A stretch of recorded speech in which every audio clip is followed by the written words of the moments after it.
Another day, another dollar. Thank the Lord for another 24. God, I knew that was you. I'm finna hop in the bed, call it a night. But I said I was gonna hop on here real quick and give y'all a quick correctional officer training video.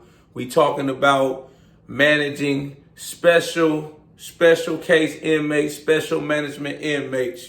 For those of you that may just be tapping into my channel, I've been employed as a correctional officer for 12 years now. August will be 13 years. I've been in 3 different facilities. I worked at a county jail in West Virginia. I started with the feds at a federal prison in West Virginia. And I'm currently at the federal prison down here in North Carolina. But getting right into the video though, we talking about special management inmates. As a correctional officer, you always have to be wary of your surroundings, and you have to know your inmates, know what kind of inmates you're dealing with. It's a dangerous environment. Of course, working behind the wall, anything can pop off at any given time. I've seen it all in my career. Suicides, inmates getting stabbed, officer assaults.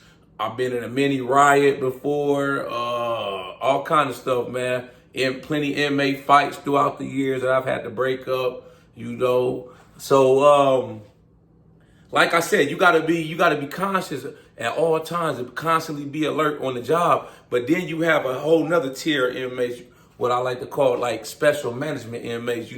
If you are at like a high security facility, like a maximum security facility, you're going to be dealing with like the most dangerous of the dangerous as far as the inmate population. These type of inmates, they may have a history of killing another inmate, killing a staff member, all kind of stabbings, their whole jacket, man. You look at their rap sheet, it's full of assaults, just a disruptive inmate, A lot of times, these inmates, they're probably behind the wall. They're probably behind their door 23 hours a day. They come out for 1 hour. And anytime they come out, it's usually 3 staff members with them probably. And they're probably in restraints before they come out their cell. But this is the thing now. They can work their way down. They may go from a maximum custody inmate to now they're a high security inmate. They may be at a high security prison, but now they're in general population. This is the same person that may have killed an inmate before. Now they walking around free amongst general population, So you have to know your inmates, And when you working in like a special housing unit, this is where the inmates are all locked down for 23 hours. They come out for 1 hour to go to rec. Everything else is done in their cell. They got a shower in their cell. You give them their food through the slot, stuff like that. When you dealing with these inmates, you have to always be on your toes, because if you slip up at any given moment, that could potentially lead to you or a coworker getting assaulted, getting stabbed. Another inmate. I've seen it, man. On the lockdown unit, you get lackadaisical, man. You don't put the cuffs on right on the inmate. He come out. He slip his cuffs somehow, end up stabbing the officer, end up assaulting somebody. You know what I'm saying? You have to be conscious around those type of inmates, man, because you just don't know when they gonna lash out again, when they may snap. You gotta look at their rap sheet, man. History repeats itself, man. At some point, I'm not going to sit here and say that people can't change, but when you got an inmate that's been in the system for a long time, and they have a propensity for violence, they're a violent inmate. They known for putting that knife in somebody, a lot of fights, assaulting staff, assaulting inmates. That's somebody you want to constantly be vigilant of anytime you're around them. Anytime you have to take them out of their cell for anything, because it could go down right then and there. When I'm dealing with those type of inmates, I'm not taking no chances. I'm making sure I'm on my P's and Q's. I'm making sure before I even open the slot, when they need to come out their cell for anything, it's me and other staff members. I'm looking through their window, making sure they not holding a knife in their hand, got a cup full of shit or piss finna try to throw it out at me, shit like that, And I'm making sure I'm on all of my fronts. You got to make sure shit like buttoning up their cuffs. Making sure the cuffs is on tight enough so they can't slip the cuffs. You got to make sure you pat them down. You got to make sure you may have to wind them down. You know, make sure they don't have any metal on their body that could potentially be a knife. That's the shit you got to be going. That has to be going through your head when you're dealing with high security, violent inmates. The next type of inmate that you may deal with that's a special management case is the mental health population, the mental health inmates. If you're fortunate enough to work at a facility that houses mental health inmates, I'll be the first to tell you, man, that's a special breed. The mental health population is a special breed. I've seen all kind of bizarre shit just working on the unit with the mental health inmate. I had never seen no shit like this until I transferred down here to this prison I'm at. All the other prisons I worked at in jails didn't really have mental health inmates that were there, you know, for like a case study. They trying to plead insanity, so the psychologists are there trying to evaluate them, restore them to competency so they can go back to trial and face the judge. But the prison I'm at now, man, the mental health unit, man, they be off the chain. And it's like, it can go from 0 to 100 like that, man. You have an inmate, he could be fine 1 second, and it's like he don't take his medicine, or he hears some kind of voice in his head. Motherfucker just start tripping out. I've seen it. I've seen mental health inmate covered from head to toe and shit. Took his own feces out of the toilet and covered himself in shit. And I happened to be on the cell extraction team that had to go in there and extract him from his cell because he wasn't taking his medicine. We had to force medicate him and shit. Luckily, he didn't fight. You know, I was the fourth man on the team, so I didn't even have to touch him. The first two COs, when we went in there, the lieutenant popped this door, and the first two people grabbed him. They had gloves on, of course, and we took him right to the shower, put him straight in the shower. I'm talking about covered from head to toe and shit. Standing in the cell butt naked like everything is fine. Those are the type of people you would deal with when you're dealing with mental health inmates. They may be in their cell, they celled alone, they're in there by themselves, and they're having a whole conversation, shouting at the top of their lungs, arguing, cussing out. I don't know who. I've done my rounds. Man, all you hear is shouting. You look in there, it's just them in there looking at the sky, just talking, having a whole conversation with themselves. You got motherfucking mental health inmates. They think the CIA's out to get them. There's some kind of government conspiracy. They got some kind of chip planted in their head. It's all kind of mess, man. The thing with them is that you don't know when they're going to go off their rocker. You gotta constantly be vigilant when you work in these mental health units. You know, man, when I'm in there, I'm constantly up. I'm constantly making rounds. Because it goes from 0 to 100, and it's like I don't be understanding what's going on through some of their heads, but I believe some of them are like legit schizophrenic, insane, whatever you want to call it. Some of them may be trying to play the court system, trying to play the insanity case so they can beat their case. But if some of these people that are mental health inmates that are locked up are legit crazy, batshit crazy. But I've seen some crazy, bizarre shit with these mental health inmates. You know, you got to be on your toes with them. And like I said, you got to be on your toes with any inmate. Wherever you work, always be alert. But I feel like you got to be even more alert around them because you just don't know what they going to do.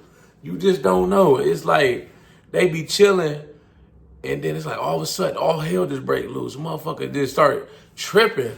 Motherfucker throw the chair at the window or some shit, bang, bust out, trying to bust their head through the cell window. It be all kind of crazy shit. The next type of special management inmate population you may have to deal with is the transgender population. That's the big thing that I'm starting to see in the system. We starting to get more and more transgender inmates. You know, with that, you have special procedures that we have to do when it comes to managing and dealing with the transgender population. You know, some of the transgender inmates, they may carry around a card that says only female staff members can pat search them. So as a male officer, I can't even touch that inmate. Even if I suspect they got contraband on, I have to call for a female staff member to come and pat search that inmate, unless it's like an emergency situation, something like that. But they have like stuff like that. There's been times, man, where I'm doing cell searches and I happen to be in the inmate that's a transgender cell. And this shit tripped me out the first time when this shit happened. I'm searching through their cell. Matter of fact, I wasn't even searching their cell. They had got locked up, so I had to pack their property. You know, they got in trouble, so they went to the lockdown unit, and I had to go in their cell, pack up all their property. So I got all their property, and I'm back in my office packing this shit, going through the shit, and you know everything's checking off. You know, I'm going through the clothes, the shoes, whatever you know, toiletries they may have. But then it started getting weird. I'm like, I start looking, I find like makeup, I find like goddamn panties, bras and shit. So I'm thinking like, at first I didn't know they could have that. So I'm like, damn, did a motherfucking, somebody bring this into them or some shit? I had to call the lieutenant because I wasn't sure. They was like, oh yeah, you know, they could order it off a commissary. I didn't know that. That shit tripped me out when I'm like, motherfucker, they had whole, like, I'm talking about makeup that you would go in the mall to the makeup store and buy. It was a transgender inmate in there in the prison that had makeup, panties, tampon, all kind of crazy shit. Man, I'm like, hey man, I'm hands off, man. I'm just trying to stick to the policy and procedure. That's your thing, cool. I don't want no smoke. These transgender inmates have a lot of rights, you know. So you got to be careful around them. You got to watch what you say, you know, because they could easily, they'll try to put a lawsuit on you in a heartbeat, file a grievance on you, you know. So I just try to treat them the same as the other inmates, treat them fair, firm, and consistent. I don't get into the whole Mr., Mrs., none of that. I call them by their last name, inmate, such and such. Can you do this for me? Can you do that for me? Just to keep it simple and not to complicate things. You know what I'm saying? But yeah, the transgender population is growing more and more in the prison system. Man, I'm starting to see it more. I didn't really see it when I first got in to corrections, but it's growing. It's like there's more and more of them coming onto the yard and stuff, and they walk around general population with the rest of the inmate. It could be a male's facility. They walk around with the other males. They be in there wearing bras. Some of them have got the whole procedure where it's like they got boobs now. They wear their clothes tight. You gotta watch them too, you know, because that could cause issues on the unit. Because you know you got the other inmates. They may be jockeying to have, you know, relationships that could cause a problem. Say the transgender inmate going with one inmate, they break up. Now she going with the other inmate. You know, that may cause a fight. So you got to be on top of stuff like that. And I know I haven't personally seen it, but I've heard that the transgender inmates allegedly are the inmates that transport a lot of the contraband back and forth between the units in the prison. So that may be something you gotta be conscious of as well. You know, like I say, they have those special cars where you can't really pat search them unless it's a female officer. If you suspect anything, just call somebody. If that's the case at your facility where you can't pat search them, only a female, call a female staff member. You know, just have them stand right there, pat them down. Shit, that's how you control contraband and shit. Keep them honest. The last special management population that you may have to deal with is if you're at a type of prison that has a lot of sick elderly inmates. The prison I'm at now, it's like a medical center. So we have a lot of inmates in there, you know, that are dying, that have cancer, terminally ill, prosthetic limbs. You got some of them, they're so old, it's like they're on their deathbed, but they're in prison. I guess they got a life sentence where they still serving their sentence out. They just sitting there in the bed like a vegetable, man. They can't even really get up and do anything for themselves. You know, the nurses, they have to come in there, change them, clean them, feed them, stuff like that. So when managing them, you have to be mindful of their situation, their predicament. You know, say you doing the count, you coming through, you counting, you know, and you stop at a cell, and you might be working that type of unit where there's a lot of sick, older, elderly inmates.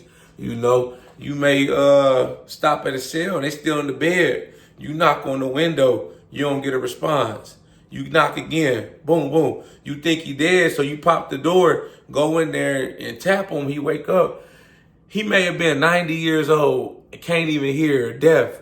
You got to keep that type of stuff in mind. Or they can't even get out the bed. So you just got to kind of, long as they breathing, just count them and keep moving. That's the type of situation you meant to deal with. You meant to deal with inmate possibly falling out the bed, slipping and falling, medical emergencies. There's a lot of times where inmates fall out at the prison. I'm mad. Diabetes episode, heart problem, heart attack. I had to save an inmate's life one time. He had a heart attack on the unit. I had to do CPR, saved his life. You may have a lot of death with them type of inmates. There's a lot of death at the prison I'm at now. A lot of them inmates die from natural causes. A life sentence is a life sentence.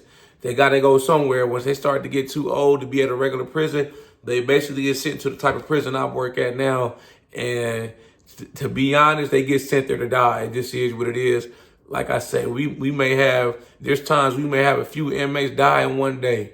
I remember I had to fingerprint an inmate one time. I had never done no shit like this. He died, and I was working the compound over. I was the yard officer. I was on night shift. The lieutenant was like, go up there, fingerprint the inmate. Man, I get up there. I'm like, man, I go in the room. He deader than the mug, stiffer than the board. I had to get out the thing. The nurses was there. Luckily, they had done it a few times, so they kind of helped me. They ended up taking over and doing it because I was like, man, I was kind of shook. I ain't never fingerprinted no dead body, but you had to deal with shit like that, man. And that's about them. Them was about all of the main special populations I could think of. You got the regular, your gangs, of course, disruptive inmates. You got the young knuckleheads that's in there trying to prove a point, shit like that. But long as you stick it to the policy and the procedure and whatnot, you always stay alert, man. Always be looking over your shoulders. You would do good in the job, man. Y'all like this video, make sure you subscribe to my channel at The Ghetto Bodybuilder. Follow me on Instagram, TikTok at The Ghetto Bodybuilder. I got merchandise for sale. Shop with me, www.theghettobodybuilder.com, man. But those are some of the special management inmate populations you may encounter in your career if you decide to come into corrections, if you're going through the hiring process, Y'all got any questions, comments, ideas for future videos? Drop a comment in the comment box and I'll get back to you as soon as I can. Y'all know how we coming. Let's get motivated.